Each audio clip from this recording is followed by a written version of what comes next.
So, Yes. yeah. Great. So I'm Casey Coker. I'm A little in closer. Springman Middle School. I'm the assistant principal for student life. So my role is working a lot in this area with students and with families. I focus on SEL and behavior, discipline, and I'm with kids all day long in all settings. Recess and lunch is a huge part of my role. So that's where a lot of peer conflict takes place. So we see a lot of things that can verge on what we might think is bullying or end up back in that peer conflict category that we'll talk a little bit about tonight.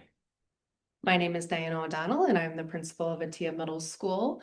I think that it's important that we look at how we have relationships with each other and the importance really of modeling kindness and empathy towards others are some really important skill sets so that we increase our positive peer-to-peer interaction. So I'm really excited to share a few things about ways that can help parents because it's not easy. It's not easy raising an adolescent, and we're all here to support our students and our families through life.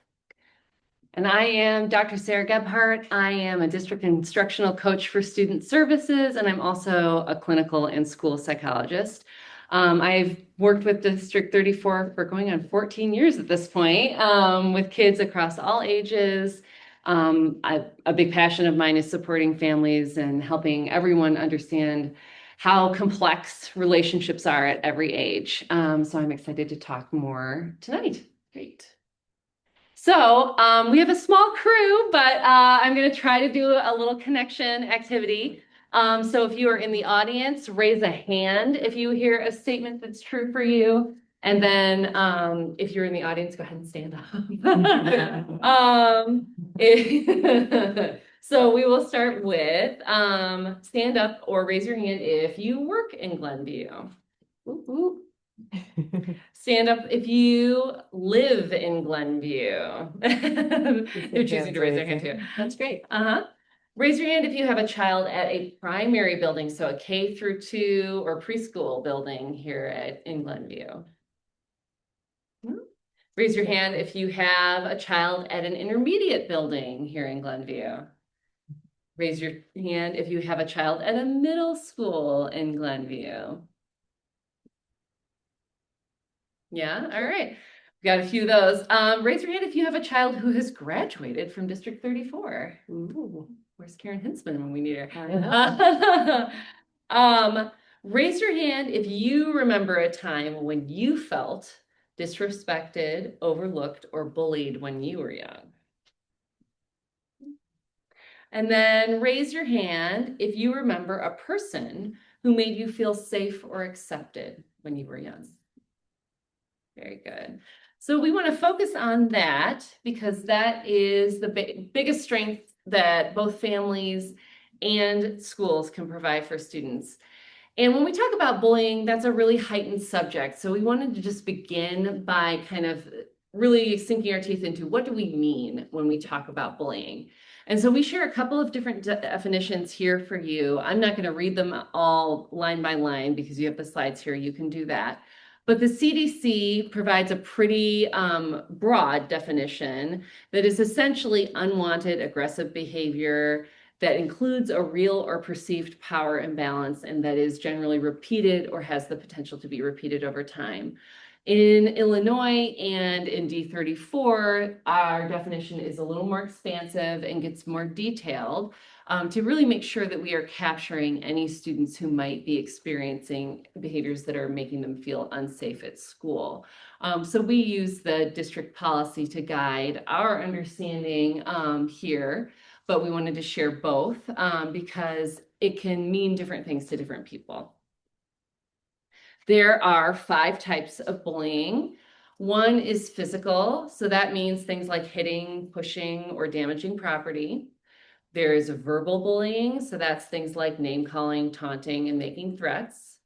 There is social relational bullying, so that is bullying that affects relationships and is operationalized by things like excluding kids on purpose or spreading rumors about other kids. Cyberbullying, we know, is a real big concern, especially by the time our students get to middle school. And what cyberbullying means is harmful content or behavior that is occurring on digital devices or platforms. And then there's prejudicial bullying, and that includes targeting based on race, religion, or identity. So those are all different types of bullying that can occur.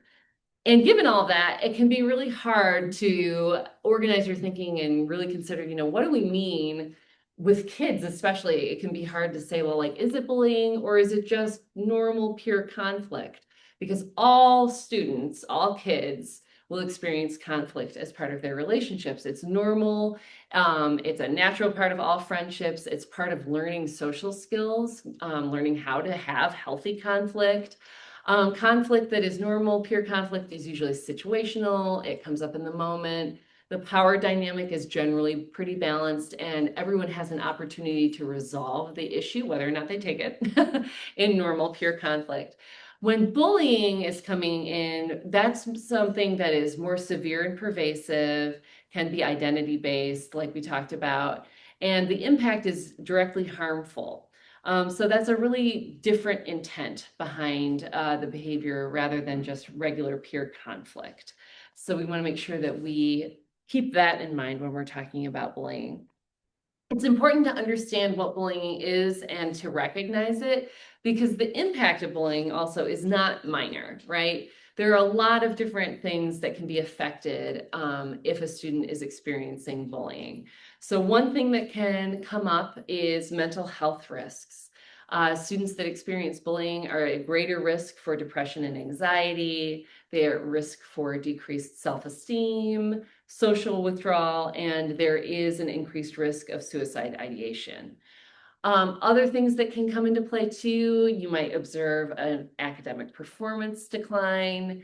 They might have attendance issues at school if that's where the bullying is occurring in particular. And then there can even be physical health consequences that come about as a result of bullying. So those are things like sleep disturbances. Kids might report headaches or stomach aches, which can be an indicator of stress.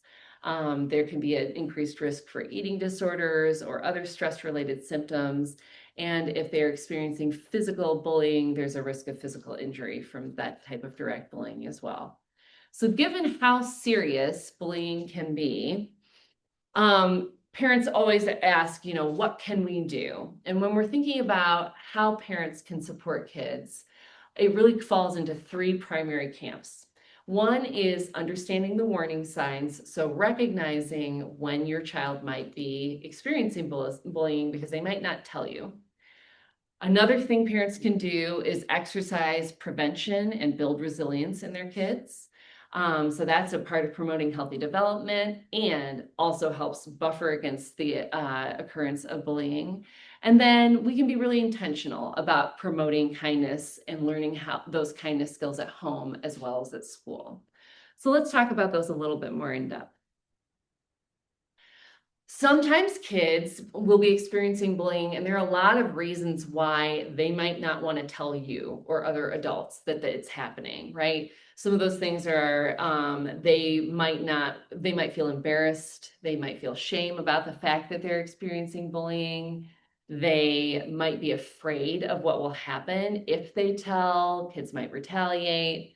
And sometimes kids who are experiencing are also engaging in some bullying themselves, so they also don't want to disclose that. There's a lot of reasons why kids might not be upfront about bullying, and we also need to be aware of that. So even if they're not disclosing directly, we know some signs that might give us a clue that it's happening. So anytime a child has unexplained injuries and they don't want to tell you what's going on, that can be a real warning sign that bullying could be a cause. If your child has lost or destroyed belongings and doesn't have a pretty clear and plausible explanation for why that's happening, that can be a warning sign. Frequent headaches or stomach aches are often an indicator of stress. And if you're not aware of other stressors that could be contributing, we might want to think about bullying as a possibility and look into that. Significant changes in eating habits all of a sudden, another big indicator of stress. So again, if you don't have another explanation for it, you might want to check on bullying. If you're noticing declining grades or suddenly disliking school and wanting to avoid going to school, that can be a why behind that. And other self-destructive behaviors, especially as kids get into those more teenage years, can be an indicator that something is going on here that they are having trouble coping with. So those are all warning signs to be aware of. And if you see any of those, you want to respond with open communication. So we'll talk a little bit more too about how we can prevent students from experiencing bullying. So one way is by modeling respectful behavior ourselves. Kids learn by what we do, not what we say, right? So if you are modeling for them healthy ways to resolve conflict, healthy ways to respond when you are angry at someone, all of those things have a bigger impact on kids and how they act than anything we ever tell them they ought to do, right? When we show them what to do, they are more likely to model those behaviors themselves. We also need to, as parents, establish clear boundaries with our kids, right? We are their parents, not their friends first. And we need to have open access to communication and awareness of what's happening in order to really help protect them. And that's how we can talk about it with them. The next one is one that I know can feel impossible because the online landscape and technology is changing so quickly every day. But as much as you can be on top of monitoring online activity, because that is a real source for some poor behavior. Kids and adults tend to take the brakes off the inhibitions when they're online. It can feel like a space where you can act out and not experience consequences. So as parents, it's really important for us to be on top of what is happening in our children's online lives so that they can get help if they need it quickly. And the best thing you can do is really to encourage open dialogue. That means practicing listening without an agenda, without trying to fix problems, really listening to understand your child. And I know parents, you have so much experience with this. So the more you are encouraging open communication, the less likely your child is to hide something from you if they are experiencing bullying.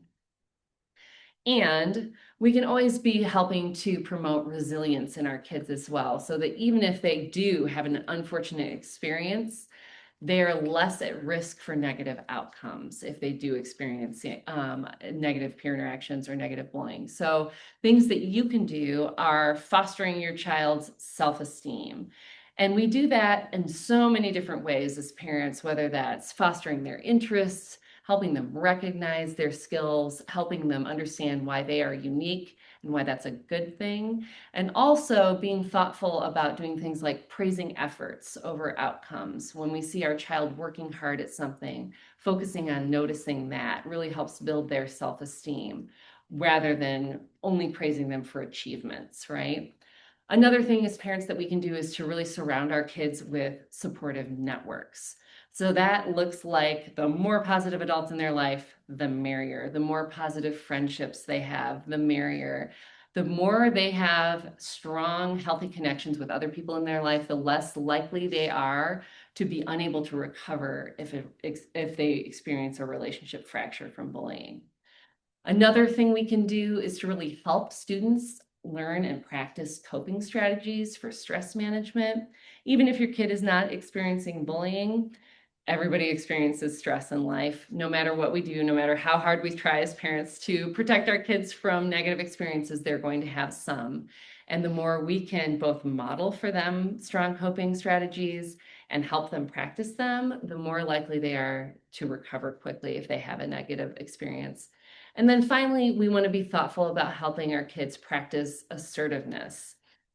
So what does assertiveness mean? Really means standing up for yourself. So that's not practicing aggressiveness, right? It can feel like we're telling our kids like, fight back or be mean. And that's really not what we mean. When we say practice assertiveness, that means get comfortable with asking for what you need in a given moment and feel comfortable and secure with yourself saying those things, being able to identify safe adults in every setting that you're in, and being able to tell them I need help and feel good about accepting help is really the key for assertiveness in kids. Do you guys have anything you would add to these points? Just saying stop. I think it's really important that you acknowledge what someone else is doing, you Mhm. tell them that you do not like it, and that, ask for respect and ask them to stop. I think using words, for what you need is really important. Anything else you want to add, Casey? Talking about practicing assertiveness makes me think of a common conversation we have with parents when there's physical altercations, which is that some families would encourage that you can defend yourself physically. I just like to always put out there that parents can give whatever parenting advice they feel is right for their families. We in our schools have to protect all students, so any type of physical altercation will be responded to, even if it is quote unquote self-defense. And then also just kind of reinforcing this idea that reporting things, concerns, or being assertive is not snitching. And we'll kind of touch on that later, but this idea of being a snitch and this fear of that label for students is something that we want to completely erase in our schools, but we know that that is not possible. So we just need support from home to kind of reinforce that reporting something or asking for help is not being a snitch. And we will touch on that when we talk about protecting anonymity in these processes. And for students, it's good to understand one wrong doesn't make it right, or another wrong. So, and using violence is not a way to solve problems. We use our language, we work through things, and we also want to go with strategies. Walk away, go to a trusted adult. Did you tell someone they could stop? Could you get away? So we want that, and then we want to be able to work with the communication breakdown, which many times can be completely a misunderstanding that even goes to a physical, because there's a communication breakdown between the students.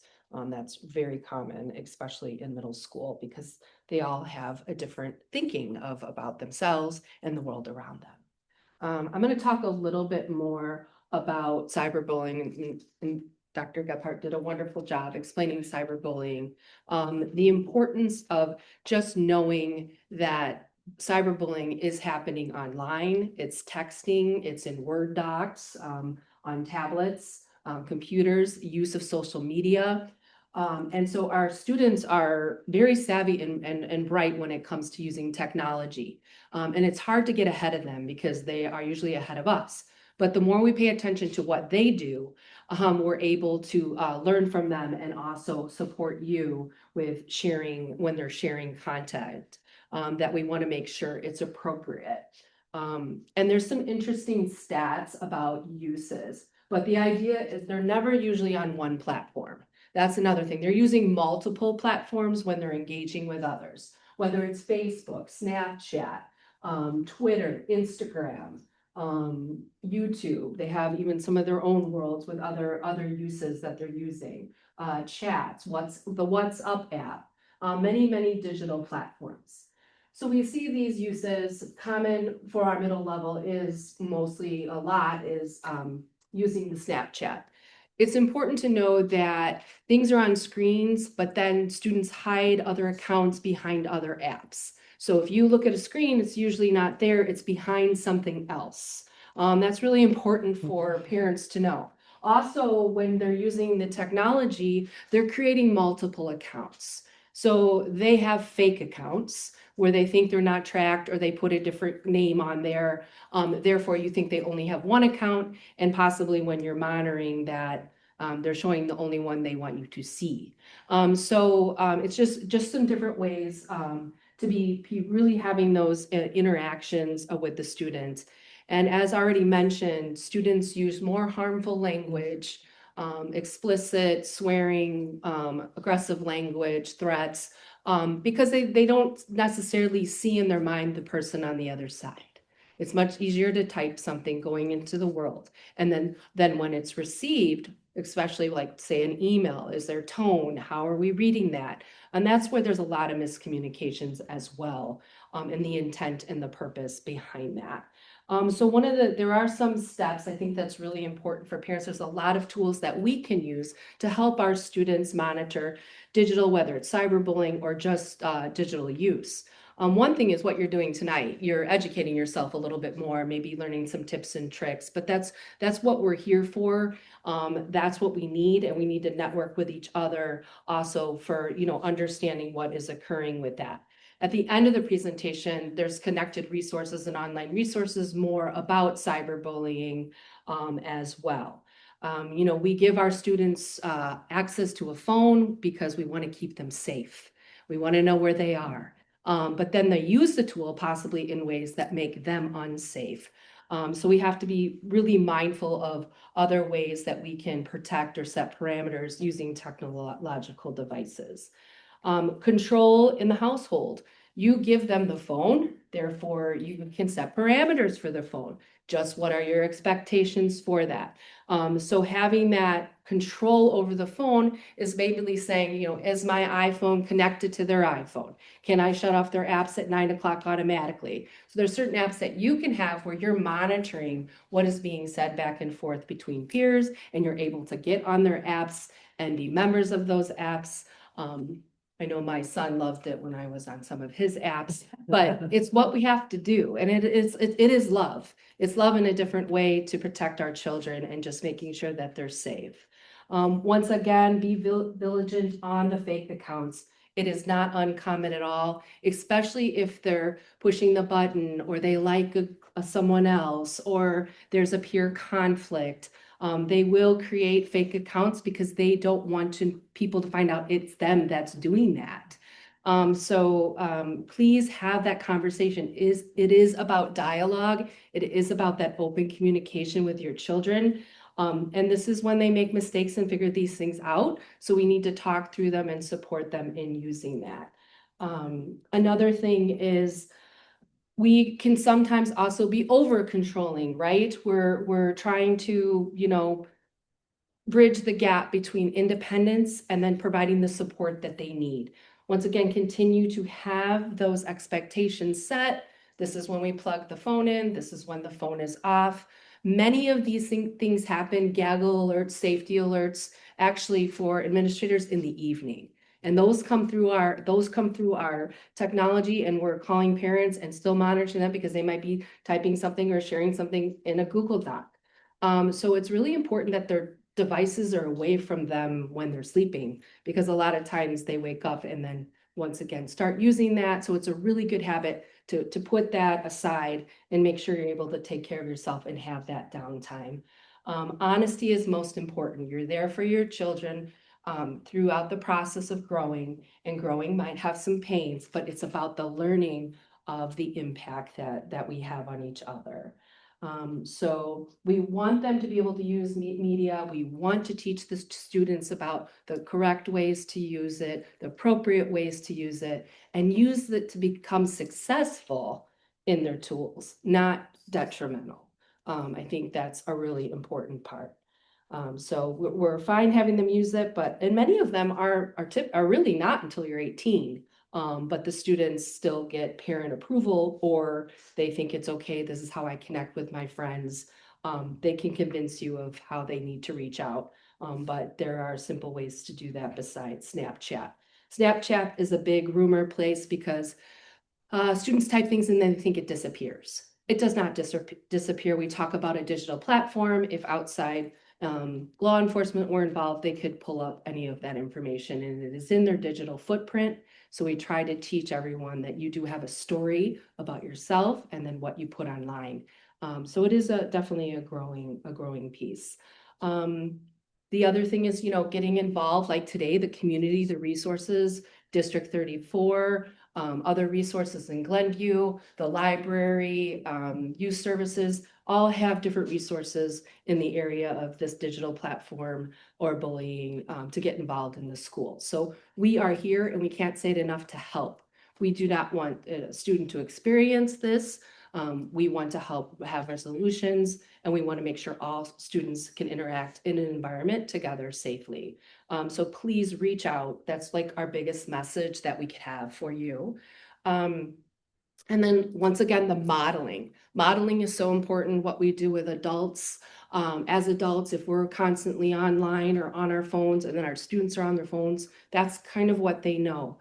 They do a great job at school staying off their phones. They really do. They're invested in their learning. They do have a digital device, but they do a nice job knowing those expectations that are set, and they follow and respect that. So we just want to continue to be a good example. And then that ability of trust. We have to, many students or parents or people, track their students on the iPhone or where they're at. And that's good for safety reasons as well. But it's about the communication and talking and trusting our students and having those open conversations to build trust. And trust can still be broken by a mistake, but that they know that you're there for them through that process of working through peer dynamics, supporting situations so that we can get to hopefully resolutions between peers. Okay. I know that was a lot. Go away. What? I let it close. Okay, you let it Are you close. the next one? That's, Oh, no, you're I'm next. still up. Okay. Here, I got did it. it work? I got it. Just click the, I can do it. just click this. It didn't work. Oh. I remembered the thing. Okay, got it? All right. This I think, and I don't want to simplify the process, but how can students really work towards maybe not these things occurring? And that really is kindness. If they treat each other with respect, then they give it to each other. And that is how it works. And there's still situations, but kindness goes a long way. If you wouldn't say it in front of your parents, I tell the kids, then you probably shouldn't have said it. Okay, that's really a good one. Would you like someone talking to you that way? What would happen if they said that to you? How would you feel? Okay, what might we have persons or how many people did we hurt in the process of what we did? So there are implications. They're either positive or negative impact. And so we want their experiences to be more positive. So we want to really recognize when students are doing positive actions, when they're spreading kindness, when they help someone, we want to recognize those actions, opportunities of service learning, volunteering. Our students do a lot with that, different activities, and just sharing positive examples. Or even examples when it didn't go well, but yet you still learn greatly from that. So I think that's just really important to really highlight how amazing our students are and the importance of kindness can go a really long way. If you think there's going to be a ramification or you're going to get in trouble for it or that piece, it's probably a good time to stop and think and make a good choice. So thank you, and I'll pass it off to Yeah. Casey. Just on that note that Diana was making about promoting kindness, we have so many conversations with kids on these topics throughout the days, and sometimes we come together and have restorative conversations with students that have been in a peer conflict, and we can see whose families are modeling that empathy and kindness at home, the way that they talk to other students and the way that they talk to us. So that is where the parent and the caregiver role really comes in. We can see it every single day in these kids that we spend so much time with. So that is so important to us. Back to that modeling, like we will say it over and over again. It's that modeling that comes from home. And we're trying to do the same modeling at school. We want to share a little bit with you about what we do when we are confronted with issues that are surrounding bullying or peer conflict. So what our response is when we hear the word bullying. And there are a lot of check boxes that we follow and formalities and things that we have to do by law. But I want to kind of share a little bit about what we keep as our priority when we're going through all of those processes. And what you see here is the hallmarks of our approach in District 34 when we hear the word bullying. What we always want to do is the foundational parts of our approach are safety and dignity. So safety and dignity are there at the bottom because they hold up the rest of the process. If we do not have that, then we don't have students that feel like they belong, both sides of the equation. That is important on both sides. Whatever role you play in an instance of bullying, we want to protect your safety and your dignity. Communication, responsiveness, and confidentiality are also a huge part of the process, and it comes full circle, and those 5 things are part of every component in our response to bullying. So I'm going to share a little bit more in detail about what that looks like. When we talk about dignity, that means that we truly believe that there are no bad kids, and we do not call kids bullies. If your child is involved in a bullying investigation or an incident of bullying or a report of bullying, we do not label that student as a bully. We believe that every kid has potential, and that all kids make mistakes. And in middle school, where we spend our days, kids make lots of mistakes. And that's why we work in that age level, because we love to see kids make mistakes and then move beyond them and grow from them. And this is a prime example of this. Mhm. Treating students or peers in an unkind way is a mistake. And we hope that we can help kids through that process, with still feeling that they have a sense of dignity. The student on the other side of this situation, the target or the victim in a bullying incident, they also need to be protected and their dignity needs to be valued. So our goal through the whole process is that all students involved have an opportunity to repair the relationship or repair the damage that has been made, whatever the impact of it is, and then prevent it from continuing or happening in the future. What we'd ask for families to contribute to that in a positive way, is that you reinforce the culture of care that we are trying to hold up in our schools. And what that means is not vilifying any party in a situation, which is so hard if your child is being mistreated, to not want to vilify the other party. But really, we are trying to model that we care about all students in our buildings. All kids need help and care, including students that are treating others in a way that is not a model of the behavior that we want in our buildings. And sometimes especially those students need our help and care. And so that's the approach that we take to anybody involved in a bullying investigation, or a peer conflict. Really, when we see kids struggling with relationships, we need to value their dignity first as humans. The next component is safety, and that goes really hand in hand with this. Safety will show up in all of the hallmarks because it's important in protecting anonymity and in the communication and confidentiality. The goal is that all students feel safe during and after a bullying investigation.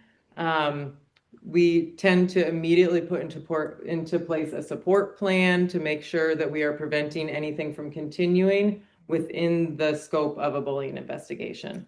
And there's always a plan for regular check-ins. We like to bring a whole team of people into the situation so that the trusted adults in a student's life are aware of what's going on, so that they can be providing those either formal or informal check-ins and really continue the emphasis on safety. Communication is the next piece. We want to make sure that we're prioritizing communication with caregivers, students, and any relevant staff, like I said. Teachers are kept in the loop, social workers, administrators, student advocates, and then parents and caregivers as well. So there's a lot of phone calls, there's a lot of formal emails that are sent during a bullying investigation, but we want to make sure that anytime we're checking in with your child, we are also checking in with you. Just logistically, when an instance of bullying is reported, wherever it comes from, parent, teacher has a concern, a student has a concern, a peer has a concern about another peer. Whenever we hear that word, it sets up kind of a flag for us. Mhm. And then that starts a process where we will look further into it. In accordance with the Illinois Bullying Prevention Statute, we have 10 days to make all reasonable efforts to complete an investigation. And throughout that whole process, we are communicating with you. And in that, there's also a huge emphasis on confidentiality. I mentioned earlier this idea of snitching. Intermediate probably deals with a little bit of this too. Middle school, it is like, you do not want to be the snitch. And we are trying to eradicate that and reinforce to kids that reporting a concern about somebody or yourself is not being a snitch. And that if you report something to us, we will do everything in our efforts to make sure that nobody knows who our source is. And we have lots of different strategies to do that throughout an investigation process.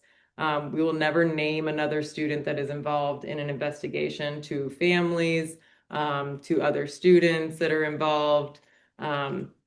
Really, we want to focus on making sure that everybody back to one of the other foundations feels safe and feels protected. There is often a fear of retaliation when being labeled a snitch or reporting something. There is a response to retaliation, and we do have board policy that prevents retaliation in these processes, but Mhm. that piece of making sure that we are keeping things confidential is our role in making sure that there is no retaliation. And we try to really make sure of that. The other thing I would say that's really important is giving credit for the idea of being an upstander. Somebody knows something is wrong, somebody knows somebody's being hurt, and in the long run, I always say it's about getting the people that they help that they need, because there is some kind of skill or something we need to build up for that student that comes out of the process, which is the learning.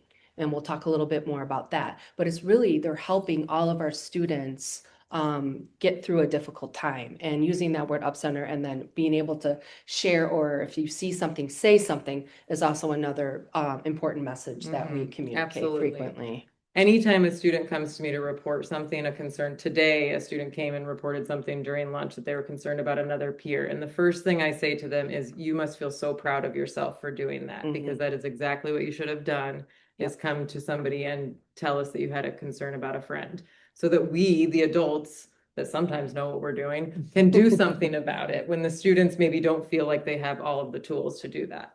It's emphasizing the culture of care for everybody. Absolutely. Mhm.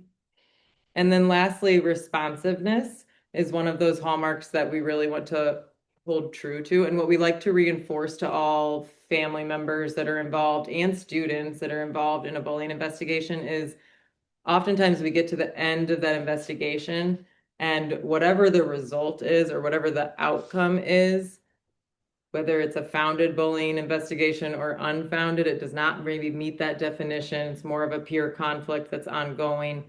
Our response is typically the same. You will see a safety or support plan. You might see peer agreements. You might see restorative conversations where we bring students together to kind of fix or solve and move on, when that's supported by a social worker or one of us as the administrators. You'll see logical consequences, and that is going to happen no matter what the outcome of the investigation is. There is always going to be a teaching component where we build those skills and relationships. And then there's always going to be ongoing follow-up. So we don't finish an investigation and say, okay, hope that doesn't happen again. There's going to be continued check-ins, staff members that are relevant are made aware, and there's ongoing communication with family members Behavior as well. supports. Yeah. We really want to make sure that there's a supportive approach to our process.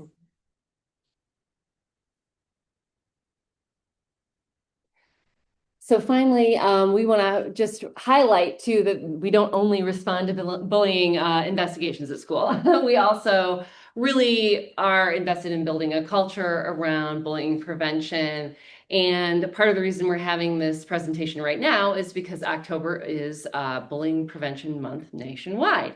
So you might hear your students at home talking about SEL lessons that they're receiving, specifically about bullying prevention. Every grade level that we teach here has a dedicated unit on bullying prevention that happens during the fall.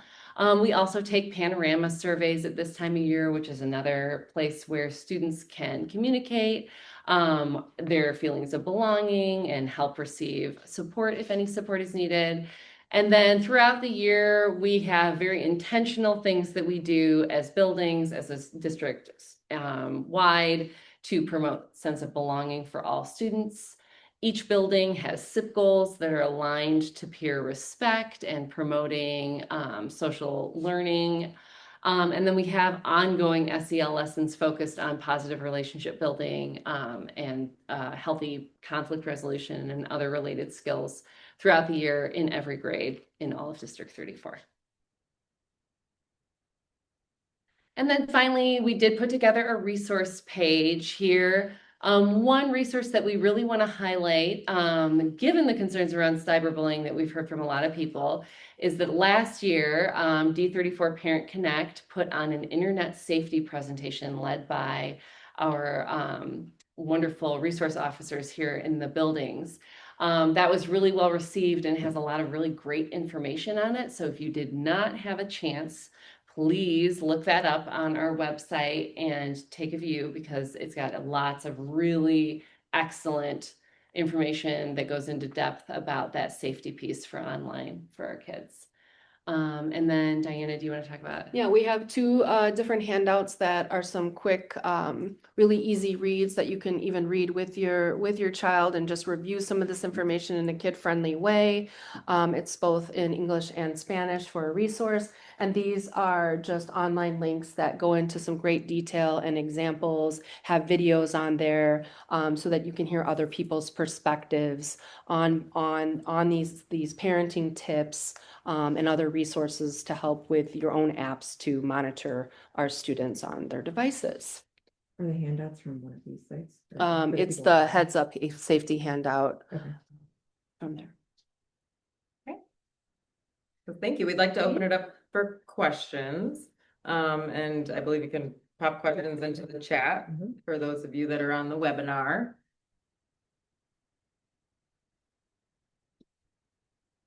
Or in person. I think one of our things is, we want to be as proactive as possible in developing relationships with our students. And, but they're still navigating a lot with peer relationships, and we're continuing to build different experiences and activities that promote building relationships with each other.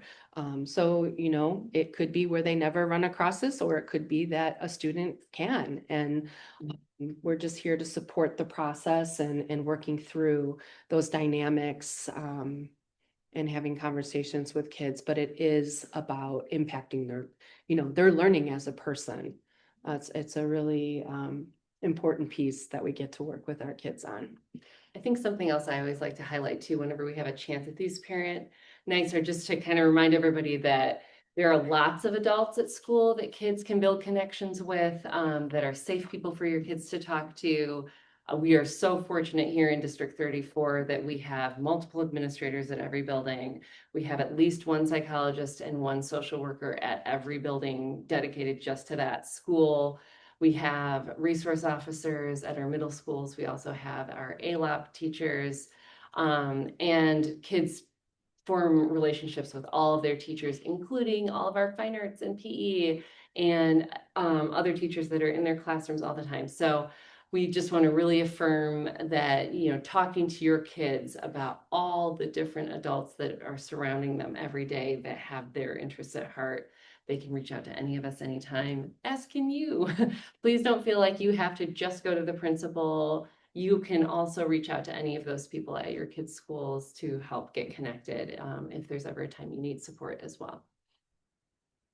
And I just want to say thank you for the time that you've already invested today. You've already done part number one of the parenting resource, which is to educate yourself. Yeah. So, we're here to answer any questions as well, but thank you for those that have connected tonight and took some time on this important topic.